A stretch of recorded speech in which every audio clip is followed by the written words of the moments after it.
Melihat seorang mukmin dengan mukmin yang lain itu melembutkan hati kalian. Bismillahirrahmanirrahim. Assalamualaikum warahmatullahi wabarakatuh. Alhamdulillah, wassalatu wassalamu ala rasulihil karim, Nabiyyina Muhammadin wa ala alihi wa ashabihi ajma'in. Ma'asyar muslimin jamaah salat maghrib rahimani wa rahimakumullah. Insyaallah pada kesempatan malam hari ini kita melanjutkan bab terakhir dalam kitab Asbab Ziyadatul Iman wa Nuqsunih, sebab-sebab bertambahnya iman dan berkurangnya. Yang mana setelah kita membahas tentang apa makna iman, kemudian kita telah membahas bab tentang perkara-perkara yang menambah iman kita. Di antaranya ilmu yang bermanfaat, membaca Al-Quran dengan tadabbur, kemudian mengenal asma Allah dan sifat-sifatnya. Kita membaca sirah nabawiyah, ihsan dalam beragama, termasuk kita belajar dari salaful ummah, orang-orang terdahulu, merenungi ayat-ayat kauniyah dan sungguh-sungguh dalam beramal saleh. Ini perkara-perkara yang Abdul Muhsin Al-Badr dalam kitab ini menyatakan insya Allah akan menambah iman kita. Dan untuk perkara-perkara yang bisa menurunkan iman kita, di antaranya adalah jahil, kemudian sifat lalai dan lupa, maksiat dan dosa yang kita lakukan, nafsu amaratu bisu, kemudian pengaruh syaitan, dunia dan fitnahnya. Dan sekarang kita masuk pada bagaimana yang bisa menurunkan iman kita ketika kita punya sahabat-sahabat yang jelek. Ini adalah bab terakhir dalam kitab ini. Maka di sini dikatakan sesungguhnya manusia tadi itu akan sangat terpengaruh oleh sahabat dekatnya dalam masalah jalan hidup dan akhlaknya. Oleh karena itu setiap kita hendaknya betul-betul memperhatikan dengan siapa kita bersahabat. Karena ketika kita salah dalam memilih sahabat, maka niscaya iman kita pun itu akan turun, bahkan akan menjadi begitu lemahnya. Karena memang hakikatnya manusia ini wa khuliqal insan dha'ifah. Manusia itu kata Allah Subhanahu wa taala diciptakan dalam keadaan lemah. Di antara salah satu kelemahan kita adalah kita akan menjadi kuat ketika berada di atas jamaah, ketika kita berkumpul bersama orang-orang soleh, mudah bagi kita untuk melakukan ketaatan.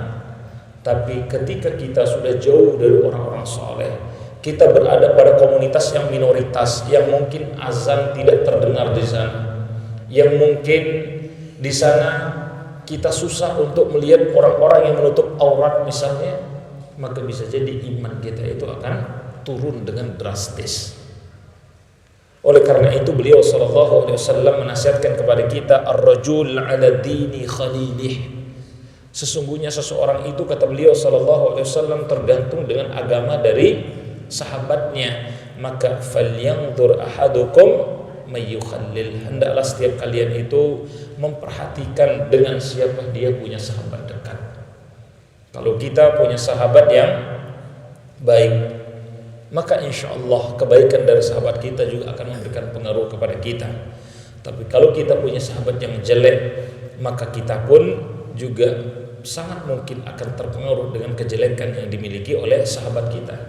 Dan kita, kata para ulama, tidak mungkin kemudian bisa hidup sendiri ya dalam keseharian kita.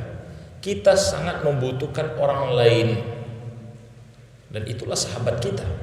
Tapi ketika orang tadi salah dalam memilih sahabat, maka niscaya kemudian sahabat itu akan mengajak dia kepada kejelekan. Ini diantara makna al-mar'u 'ala dini khalilihi. Seseorang itu sangat tergantung dengan agama dari sahabatnya. Maka ada suatu syair mengatakan la tusahibu al-kaslan fi halatih. Jangan kalian bersahabat dengan orang-orang yang malas. Karena sesungguhnya kam as-salih bil fasadil ukhra yufassidu. Betul banyak mereka orang-orang yang saleh ketika mereka bergaul dengan orang-orang yang rusak, mereka pun akhirnya juga menjadi rusak. Secara fitrah memang kita semua berada di atas kebaikan. Kullu mauludin yuladu 'alal fitrah. Setiap bayi ketika dilahirkan, kata beliau sallallahu alaihi wasallam, itu berada di atas fitrah. Setiap kita ini berada di atas jalan Islam, tapi kemudian orang tuanya yang membuat seorang anak itu bisa menjadi seorang Yahudi, orang tuanya yang bisa membuat seorang anak itu menjadi seorang Nasrani atau bahkan menjadi seorang Majusi. Maka dari hadis ini para ulama mengatakan orang tua maknanya adalah dalam tanda kutip itu teman terdekat kita, lingkungan kita, siapa orang yang ada di sekitar kita. Makanya dalam hadis yang lain beliau sallallahu alaihi wasallam mengumpamakan sesungguhnya mathalul jalisis salih wal jalisis su, perumpamaan majlis dengan orang-orang yang saleh atau bermajlis dengan orang-orang yang buruk itu adalah kamathalis sahibil mis wakiril haddad. Seumpama seseorang itu dia bermajlis dengan tukang penjual minyak wangi, atau dia bermajlis dengan tukang pandai besi. Maka beliau mengatakan hendaklah kalian bersahabat dengan tukang minyak wangi tadi, imma tashtari aw tajidu rihahu. Kalau engkau tidak bisa membelinya, maka paling tidak engkau akan mendapatkan bau yang harum. Jadi karena apa? Karena kita berteman dengan penjual minyak wangi. Kita boleh jadi belum menjadi orang yang soleh, tapi dengan kita bersahabat bersama orang-orang yang soleh, maka insya Allah kita juga akan mendapatkan kebaikan dari orang-orang soleh tadi. Adapun wakirul haddad, nah ini tentu maknanya bukan kemudian ya secara hakiki, tapi maknawi. Ya, bukan berarti kalau ada kemudian tetangga kita yang pandai besi langsung kita jauhi, tapi maknanya sesuatu yang jelek, sesuatu yang bisa membahayakan kita, maka yukhriku badanaka aw thawbaka. Ya, maka dia akan bisa kemudian membakar badanmu atau bahkan pakaianmu, aw tajidu minhu rihan khabitha, atau paling tidak engkau akan bisa mencium bau yang jelek. Ya, kita misalnya bersahabat dengan seorang perampok, kita bilang oh enggak, saya enggak suka perampok, tapi minimal orang lain akan punya persepsi yang berbeda, karena sesungguhnya al-arwah junudun mujannadah, ruh itu seperti sekelompok pasukan. Jadi ruh itu tidak mungkin dia akan bisa dekat dengan seseorang yang secara frekuensinya itu berbeda. Kalau misalnya kita dekat dengan orang-orang yang banyak melakukan kemaksiatan, maka itu tandanya minimal di hati kita tadi itu sudah tidak ada lagi penolakan terhadap kemaksiatan yang mereka lakukan. Makanya dalam Al-Quran pun Allah mengingatkan kepada kita, wattaqu fitnatan la tusiban ladzina zalamu minkum khassatan. Hendaklah setiap kalian khawatir dengan suatu fitnah yang tidak hanya menimpa orang-orang yang zalim semata di antara kalian. Wa'lamu annallaha syadidul iqab. Ketahuilah sesungguhnya iqab Allah, hukuman Allah itu sangat dahsyat. Maka Umar bin Abdul Aziz, beliau pernah mengatakan sesungguhnya innallaha azza wa jalla, Allah subhanahu wa ta'ala tidak mengazab al-ammah, ya, orang umum itu bidzanbil khassah, dengan suatu dosa yang khusus. Walakin, tetapi kalau kemudian idza amilal munkar jahran, kalau kemudian amalan munkar itu sudah nampak di tengah suatu masyarakat, falam yunkiruh, kemudian masyarakat tidak mengingkari, orang karena mungkin sudah terbiasa ya bersahabat dengan orang-orang yang jelek tadi, dia biarkan ada orang minum khamar, dia biarkan ada orang bermaksiat, dia biarkan, tidak lagi ada penolakan dalam dirinya, apalagi sampai berdakwah yang kata Rasulullah SAW, ya, kalau kalian melihat kemungkaran maka falyughayyir biyadihi, kalian rubah dengan tangan, atau fa illam tastati, kalau kalian tidak mampu merubah dengan tangan maka fabilisanih, minimal kita ingatkan. Kalaupun ternyata tidak semua orang kuat dan sanggup untuk mengingatkan kemungkaran tadi dengan lisannya, maka fabiqalbih, minimal hatinya itu harus mengingkari. Dan ini kata beliau sallallahu alaihi wasallam yang disebut dengan adhaful iman, selemah-lemah iman. Tapi kalau keseharian kita sudah terbiasa kita dengan kemungkaran, karena yang melakukan adalah orang dekat kita, maka boleh jadi kemudian kemungkaran tadi menjadi perkara yang biasa, yang di hati kita pun sudah tidak mengingkarinya. Maka kalau sudah seperti ini keadaan masyarakat, niscaya kemudian Allah akan memberikan hukuman bagi semuanya. Ya, dalam riwayat yang lain dikisahkan bahwa sesungguhnya umat ini, kata Nu'man bin Bashir radhiyallahu anhu, sesungguhnya umat ini, kata beliau, seperti suatu kaum yang mereka ini sedang melakukan perjalanan di atas safinah, ya, di atas suatu perahu. Fa asaba ba'dahum asfaluha. Ternyata dalam perahu ini, karena dia bertingkat, ada sebagian di bagian bawah dan ada sebagian kemudian yang di bagian atasnya. Maka apa yang terjadi? Fakana alladhi fi asfaliha, sesungguhnya mereka yang berada di bagian bawah perahu tadi, kalau mereka ingin mengambil air, marru ala man fawqihim, hendaklah mereka itu mengambil dengan melewati orang yang ada di atas mereka. Jadi dia harus naik dahulu, kemudian baru mengambil air. Dan tentu ini fa'aduhum, akan mengganggu mereka yang ada di atas tadi. Ternyata ada salah seorang kemudian yang mengatakan, lau kharaqna fi nasibina harakan, kalau saja kita buat lubang di tempat kita ini, maka kita tentu tidak akan mengganggu orang yang ada di atas kita. Maka kalau saja kemudian ditinggalkan upaya untuk mencegah orang tadi dari membuat lubang pada perahu, halaku jami'an, niscaya semua orang yang ada di perahu tadi itu akan tenggelam. Tapi kalau kemudian ada yang mengingatkan, jangan buat lubang meskipun atas nama HAM. Betul, setiap orang mungkin misalnya bisa melakukan apapun yang dia inginkan, tapi ketika melakukan kemaksiatan, ingat efek dari maksiat tadi itu akan mempengaruhi yang lainnya. Maka ada yang mengingatkan, maka niscaya akan selamat semua yang ada di sana. Dan umat ini hakikatnya seperti itu. Dan dakwah seperti ini akan sangat sulit dilakukan bagi mereka orang-orang yang sudah terbiasa dengan orang-orang yang sering melakukan maksiat. Ya, karena keseharian mereka melakukan maksiat, kita meskipun kita tahu ini salah, maka iman kita pun bisa menjadi lemah. Kita pun akhirnya bahkan untuk mengingatkan ya pelaku maksiat tadi itu akan menjadi susah.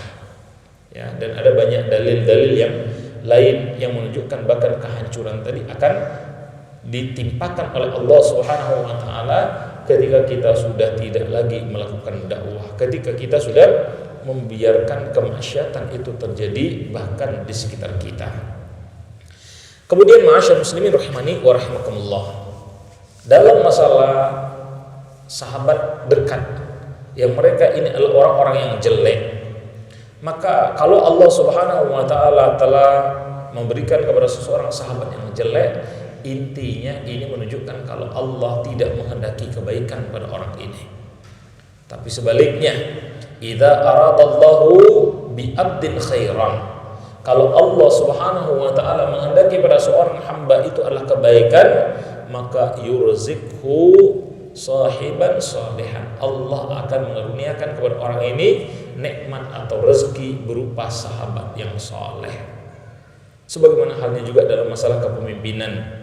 Dalam sebuah hadis yang sahih diriwayatkan dari Abu Daud dan Nasa'i, beliau SAW mengatakan, idza aradallahu bil amil khairan, kalau Allah Subhanahu wa taala menghendaki pada seorang pemimpin itu kebaikan, ja'ala lahu waziran sidqin, Allah akan jadikan pembantu-pembantunya, orang-orang dekat pada pemimpin ini, orang-orang yang jujur, yang kalau kemudian pemimpin tadi lupa, maka dia akan mengingatkan. Kalau pemimpin tadi di atas kebenaran, ingat dengan kebaikan, maka mereka akan membantunya.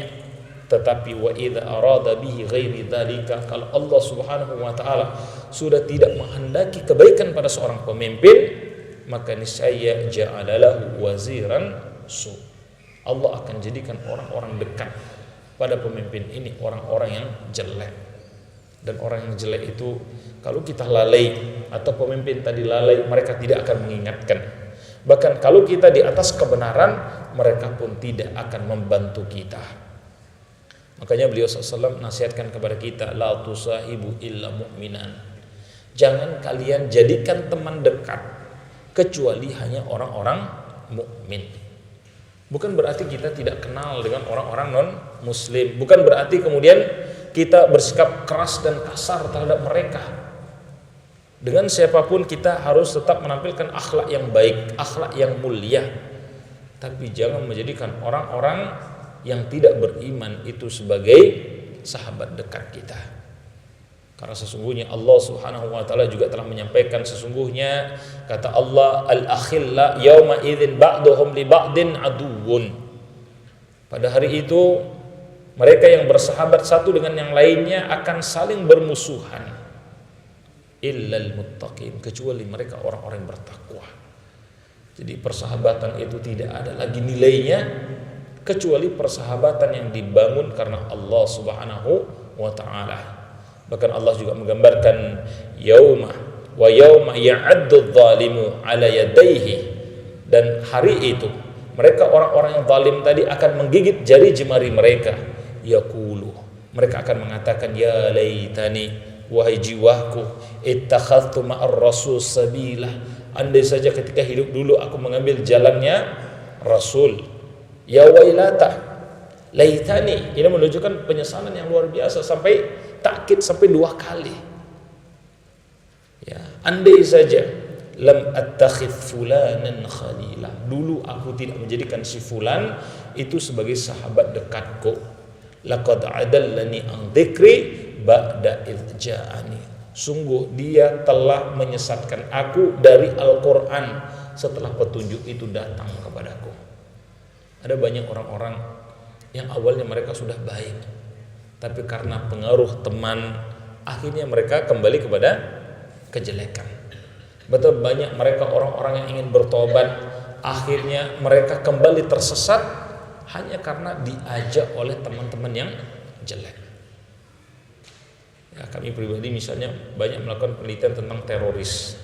Kita berinteraksi dengan para mantan teroris yang mereka mulai sadar bahwa apa yang mereka lakukan selama ini adalah satu kesalahan. Mereka ingin kemudian normal hidup sebagaimana halnya masyarakat lainnya. Mereka menyesal mungkin telah menyakiti orang lain, tapi tidak jarang kemudian mereka tidak menemukan lingkungan yang tepat. Sementara masyarakat itu sudah mulai membangun stigma, oh ini mantan teroris, jauh dengan mereka. Mereka tidak punya teman dekat. Belum lagi secara ekonomi kadang mereka juga punya masalah.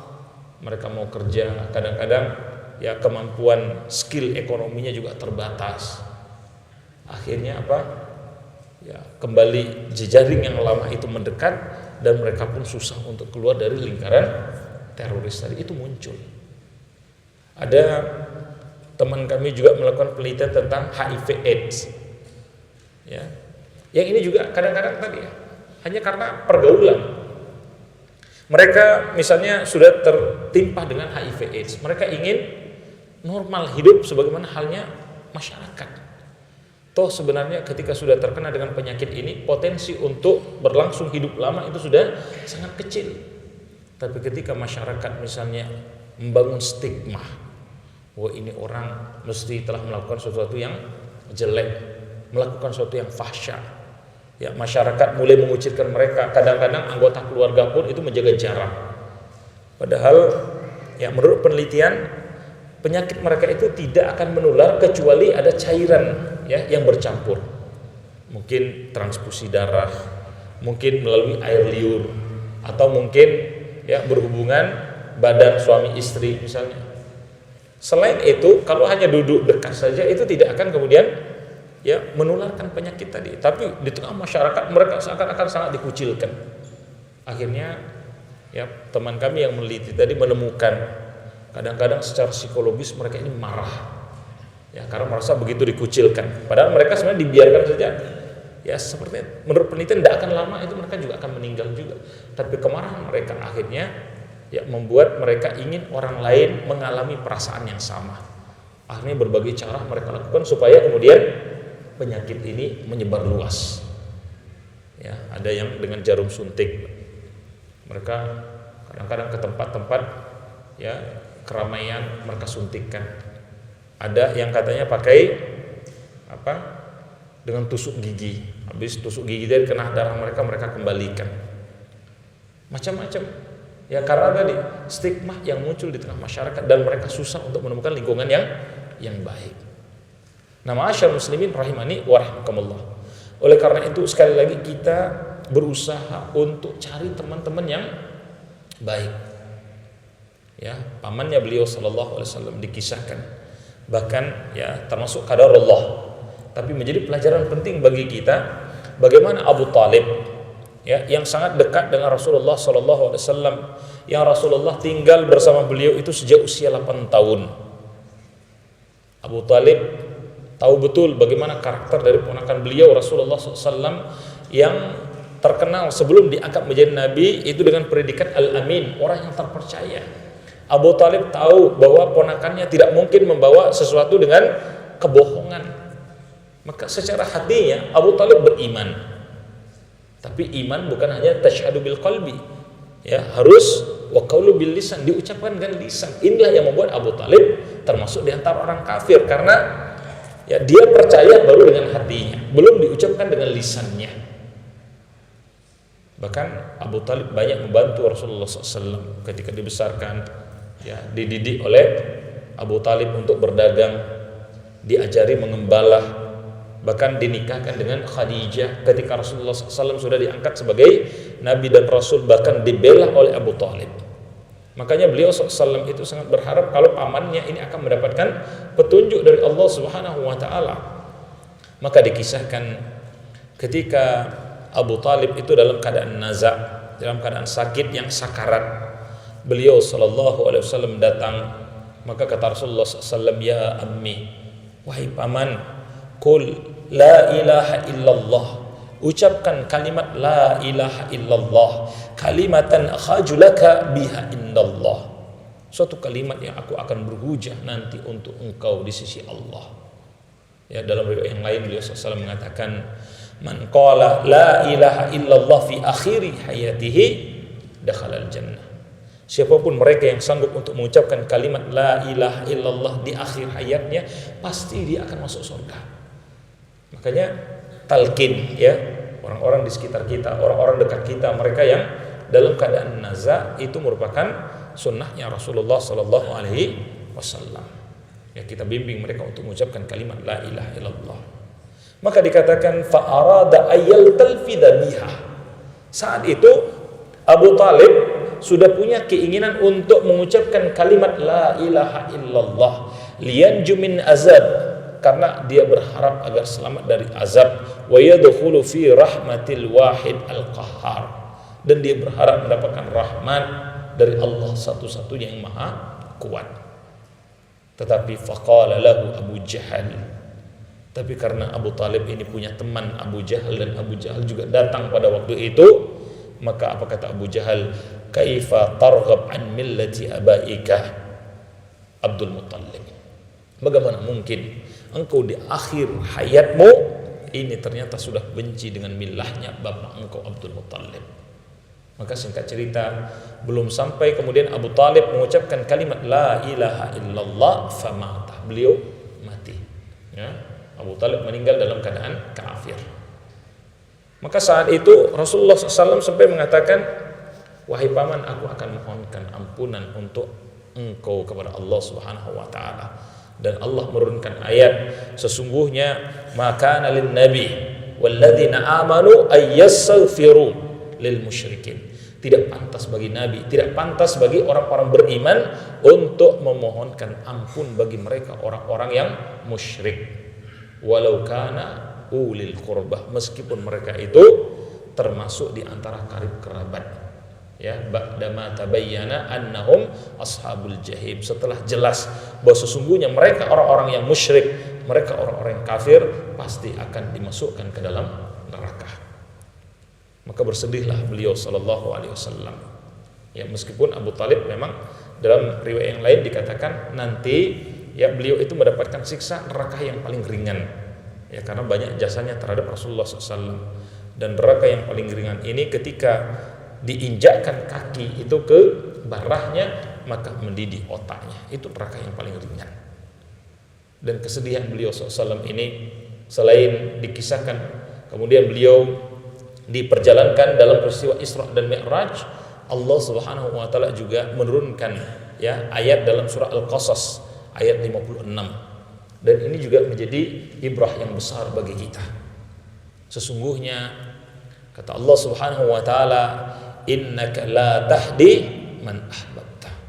Engkau wahai Muhammad tidak bisa memberikan petunjuk pada orang yang paling engkau cintai sekalipun. Walakin Allah yahdi man yasha, tapi Allah Subhanahu wa taala memberikan petunjuk pada siapa yang Allah kehendaki. Maka kita bersyukur kita bukan keluarga Nabi.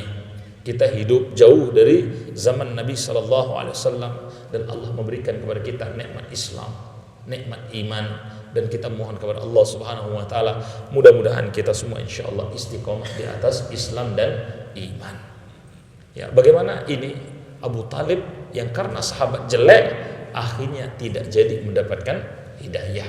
Ya, terlepas dari ini adalah takdir dari Allah Subhanahu wa taala. Dan Sufyan bin Uyainah beliau juga mengatakan kalau kita ingin mengambil pelajaran banyak dari kisah-kisah orang terdahulu, ungduru ila Fir'aun ma'au Hamman. Ya, perhatikan kisah orang-orang terdahulu yang Allah Subhanahu wa taala memang mengumpulkan orang jelek itu bersama orang jelek. Fir'aun dikumpulkan dengan Hamman. Ya, Allah mengumpulkan Hajjaj dengan Yazid bin Abi Muslim. Perhatikan Sulaiman bin Abdul Malik, dia bersahabat dengan Raja bin Haywah dan sejenisnya. Yang mana memang beliau sallallahu alaihi wasallam telah mengatakan, "Lau anna mu'min dakhala ila al-majlis fihi mi'atan munafiqan wa mu'minan wahidan." Kalau saja kata beliau sallallahu alaihi wasallam ada seorang mukmin, dia datang ke suatu majelis yang mana di majelis itu ada 100 orang munafik dan hanya ada seorang mukmin, maka laja'a hatta yajlis ilaih. Allah Subhanahu wa taala akan bimbing orang mukmin tadi sehingga dia hanya bisa dekat dengan sesama orang mukmin. Walau anna munafikan dakhala majlis fihi mi'atan mu'minan. Begitu juga sebaliknya. Kalau ada seorang munafik, dia datang ke suatu majelis yang di dalam majelis itu ada 100 orang mukmin, wal munafikan wahidan, dan hanya ada satu orang munafik, la ja'a hatta yajlis ilaih. Allah pun akan bimbing orang munafik ini hanya akan dekat dengan sesama orang munafik. Maka artinya kita semua tadi berharap punya teman-teman yang soleh. Maka perkara pertama yang perlu kita lakukan, hendaklah setiap kita berusaha untuk menjadi orang yang soleh. Karena ketika kita menjadi orang soleh, maka insya Allah Allah pun akan bimbing kita juga untuk didekatkan dengan sesama orang soleh. As-sahibu sahibu. Sahabat itu akan menarik kita. Ruh mereka itu akan menarik kita. Ya, sesuai dengan siapa kita. Burung dia akan berkumpul dengan sesama burung. Kambing akan berkumpul dengan sesama kambing. Dia akan menemukan siapa yang sejenis dengannya. Ya, maka kita betul-betul harus menjauhkan diri kita dari kejelekan dan banyak berdoa kepada Allah Subhanahu wa taala sebagaimana doanya Rasulullah sallallahu alaihi wasallam yang kata beliau, Allahumma inni a'udzubika min yaumis su. Ya Allah, aku mohon kepada Engkau perlindungan dari hari yang jelek. Wa min lailatis su. Aku mohon perlindungan kepada Engkau dari malam-malam yang jelek. Wa min sa'atis su. Aku mohon perlindungan dari waktu-waktu yang jelek. Wa min sahibis su. Dan begitu juga aku mohon perlindungan kepada Engkau jangan sampai aku punya sahabat yang jelek. Nah, ma'asyar muslimin rahimani wa rahimakumullah. Ya. Karena ya hakikatnya para ulama terdahulu kalau kita mencoba untuk mentadaburi bagaimana perjalanan hidup mereka, maka mereka tadi wara'a syiddatim hazarihim wa tahzarihim min raqa'is su. Mereka itu sangat ketat ya untuk menghazar, untuk menjauhkan diri mereka itu dari sahabat-sahabat yang jelek. Karena sahabat yang jelek tadi akan merusak. Ya. Karena sesungguhnya ya siapapun tadi yang punya sahabat yang jelek, dia pun akan terpengaruh dengan kejelekannya. Tapi siapa mereka yang sudah mendapatkan sahabat yang soleh, maka niscaya dia pun akan antakunu ma'ahum au mithlahum. Allah akan jadikan orang ini semisal dengan siapa yang menjadi sahabatnya tadi. Makanya Al-Munqadir rahimahullah ya, beliau pernah mengatakan ma baqiya fid dunya min lazzat illa thalathin. Sebenarnya di dunia ini tidak tersisa lagi kebahagiaan yang sesungguhnya kecuali 3 perkara. Ya, di antaranya qiyamul lail, salat malam, waliqaul ikhwan. Kita bertemu dengan sahabat-sahabat yang saleh, sahabat-sahabat yang saling mencintai karena Allah, wassalatul fil jamaah, dan kita bisa menjaga salat jamaah. Nah, berkaitan dengan sahabat yang saleh pun Allah juga memerintahkan kepada kita, ya ayyuhalladzina amanu, wahai mereka orang-orang yang beriman, kata Allah Subhanahu wa taala, ittaqullah, bertakwalah kalian kepada Allah, wa kunu ma'as shadiqin, dan hendaklah senantiasa kalian itu bersama mereka orang-orang yang jujur. Jadi Allah perintahkan kita terus bersama orang-orang jujur. Bahkan dalam surat yang lain, wasbir nafsaka ma'al ladzina yad'una rabbahum bil ghadati wal 'ashyi yuriduna wajhahu. Bersabarlah kalian, bersabarlah jiwa kalian tadi bersama mereka orang-orang yang menyeru kepada Rabb mereka pada waktu pagi dan waktu sore, mengharapkan wajah Allah semata. Jadi kita memang Allah perintahkan ya untuk berteman dengan orang yang jujur, untuk berteman dengan mereka orang-orang yang senantiasa mengharapkan wajah Allah. Dan Allah juga mengingatkan wala tuti' man aghfalna qalbahu an dzikrina, dan jangan kalian ikuti mereka orang-orang yang hatinya itu telah kami lalaikan dari mengingat kami. Jangan kalian dekat dengan mereka sampai bahkan mengikuti mereka orang-orang yang lalai dari mengingat kami. Wattaba'a hawa, karena mereka kalau sudah lalai dari mengingat kami, mereka akan banyak mengikuti hawa nafsunya. Wa kana amruhu furutah, dan sungguh urusan mereka itu sudah tersesat. Mereka termasuk orang-orang yang lalai. Maka punya sahabat yang soleh, masya Allah, itu nikmat yang luar biasa. Berbeda dengan mereka yang punya sahabat-sahabat yang jelek. Orang yang punya sahabat yang soleh, kata Salman Al-Farithi, mathalul ikhwain, perumpamaan 2 orang, mereka orang-orang yang bersaudara. Ketika mereka bertemu, mathalul yaddain, mereka itu seperti 2 tangan ini, yang mana taghsilu ikhdahuma al-ukhrah, tangan itu kiri dan kanan saling membersihkan satu dengan yang lainnya. Maka tidaklah bertemu 2 orang mukmin illa afadallahu ahadahuma min sahibihi khairan, kecuali mereka ini akan saling memberikan kebaikan. Jadi seperti tangan. Dalam hidup kita tidak butuh orang yang ABS, asal bapak senang. Kita tidak butuh orang yang senantiasa memuji kita, karena bahkan pujian itu bisa mencelakakan diri kita. Tapi kita butuh teman yang seperti 2 tangan tadi, bisa saling mengingatkan ketika kita benar, maka saling membantu. Ketika kita melakukan kesalahan atau ada sesuatu yang kotor dalam diri kita, maka dia bisa membantu untuk membersihkan kita. Dan hidup itu, ya kata para ulama, seperti tangan tadi. Kadang-kadang ada kotor yang itu mungkin di bagian depan tangan kita, bisa mungkin kita bersihkan dengan diri kita sendiri. Tapi terkadang ada kotor yang itu mungkin di bagian belakang tangan kita, yang kita tentu kesulitan kalau membersihkan hanya dengan 1 tangan, maka kita membutuhkan tangan kiri kita. Begitu juga kalau kotor tadi tangan kiri kita, maka kita membutuhkan tangan kanan kita.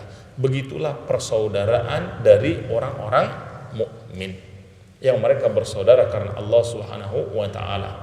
Makanya Malik bin Dinar sampai beliau mengatakan, kullu jalisin la tastafidu minhu khairan fajtanibuhu. Maka ukurannya, kalian lihat, kalau ada satu majelis yang di majelis itu kalian tidak mendapatkan manfaat untuk kebaikan akhirat kalian, maka hendaklah kalian menjauhkan diri darinya. Jadi ukuran teman yang baik seperti ini. Mereka insya Allah saling membersihkan, saling mengingatkan kepada kebaikan. Mereka saling empati satu dengan yang lainnya. Bahkan kata para ulama, kalaupun mungkin misalnya kita punya teman, untuk melihat apakah teman ini baik atau tidak, kita baru melihat wajahnya saja, teman yang baik itu sudah mengingatkan kita kepada kebaikan. Tapi sebaliknya, teman yang jelek, maka kita pun akan ingat kejelekan ketika melihat dia, ketika ketemu dia, atau bahkan ingat saja itu langsung kemudian mengingatkan kepada perkara-perkara yang jelek. Makanya Fudail bin Iyad mengatakan, nadhrul mu'minin ilal mu'min yajlul qalb. Melihat seorang mukmin dengan mukmin yang lain itu melembutkan hati kalian. Dan ini yang terjadi pada sahabat terhadap Rasulullah sallallahu alaihi wasallam. Ada banyak sekali kisah-kisahnya. Di antaranya misalnya kita mungkin pernah mendengar kisah dari Thauban, salah seorang pembantu Rasulullah sallallahu alaihi wasallam yang suatu hari kelihatan kulitnya ini pucat, tubuhnya terlihat lemah, seakan-akan dia sakit. Maka ketika bertemu dengan Rasulullah SAW, Rasulullah bertanya, ma bika ya Thauban abika marid, apa yang tadi dengan engkau wahai Thauban, apakah engkau dalam keadaan sakit? Maka kata Thauban, la wallahi ya Rasulullah, tidak demi Allah wahai Rasulullah, ma bimin marid, aku tidak dalam keadaan sakit, ghairi anni, kecuali aku itu idza lam araka fil yaum tadiku bi ad-dunya, sehari tidak bertemu dengan engkau terasa sempit bumi ini, maka aku pun keluar dan mencari engkau hatta arak, sampai aku melihat engkau. Dan apa yang terjadi ketika Thauban dan begitu juga sahabat yang lain telah melihat Rasulullah sallallahu alaihi wasallam, fadzakkartul akhirah, aku pun teringat dengan akhirat. Jadi itu persahabatan. Baru ingat saja atau baru melihat wajahnya saja sudah ingat dengan kebaikan. Tapi kalau ketemu dengan orang kita langsung ingat dengan kejelekan-kejelekan, maka orang ini berarti bukan teman yang baik untuk kita. Jadi teman yang baik seperti persahabatan Salman dan Abu Darda. Teman yang baik, teman yang membuat kita ini semakin cinta kepada dia karena Allah Subhanahu wa taala. Sederhananya kata para ulama, teman yang baik itu ada 3 karakternya. Yang pertama, ayyakuna aqilan. Teman yang baik itu carilah teman yang punya akal. Dan orang yang paling punya akal yaitu mereka yang menjadikan akhirat sebagai cita-citanya. Yang dia bahkan menjual sebagian dari dunianya ini untuk membeli akhirat dia. Dia betul-betul jadikan dunia ini sebagai sarana untuk mendapatkan akhirat. Bukan justru orang yang menjual akhirat untuk mendapatkan dunia yang sementara. Kemudian teman yang baik ayyakuna husnul akhlak. Kalau ingin cari teman, maka cari teman yang akhlaknya baik. Ya, yang dia lembut, yang dia jujur, yang dia tawadhu, yang dia khusyuk dalam ibadahnya. Intinya kita cari akhlak yang baik. Kemudian ayyakuna sahibus sunnah, dan cari teman mereka ini yang betul-betul senantiasa berusaha untuk mengikuti sunnahnya Rasulullah sallallahu alaihi wasallam. Insyaallah kita semua ya Allah Subhanahu wa taala mudahkan untuk mendapatkan sahabat-sahabat yang saleh, dan Allah jauhkan kita dari sahabat-sahabat yang jelek. Ya, dan berkaitan dengan kitab ini, karena alhamdulillah kita sudah menyelesaikan ya sebelum Ramadan ini, ya maka kita memohon ya taufik kepada Allah Subhanahu wa taala. Mudah-mudahan ilmu yang kita bahas dalam kitab ini menjadi ilmu yang bermanfaat, dan kita semua senantiasa diberikan iman yang tinggi, dan iman yang tertinggi adalah la'allakum tattaqun, menjadi orang yang bertakwa atau menjadi orang yang ihsan. Dan kalaupun mungkin ada suatu saat iman kita turun, maka jangan sampai kemudian turun terus. Ya, semoga Allah kemudian memberikan taufik kepada kita untuk bisa segera memperbaiki iman kita tadi. Semoga yang kami sampaikan ada manfaatnya. Kita akhiri. Subhanakallahumma bihamdika asyhadu an la ilaha illa anta astaghfiruka wa atubu ilaih. Assalamualaikum warahmatullahi wabarakatuh. Donasi dakwah Malang Mengaji.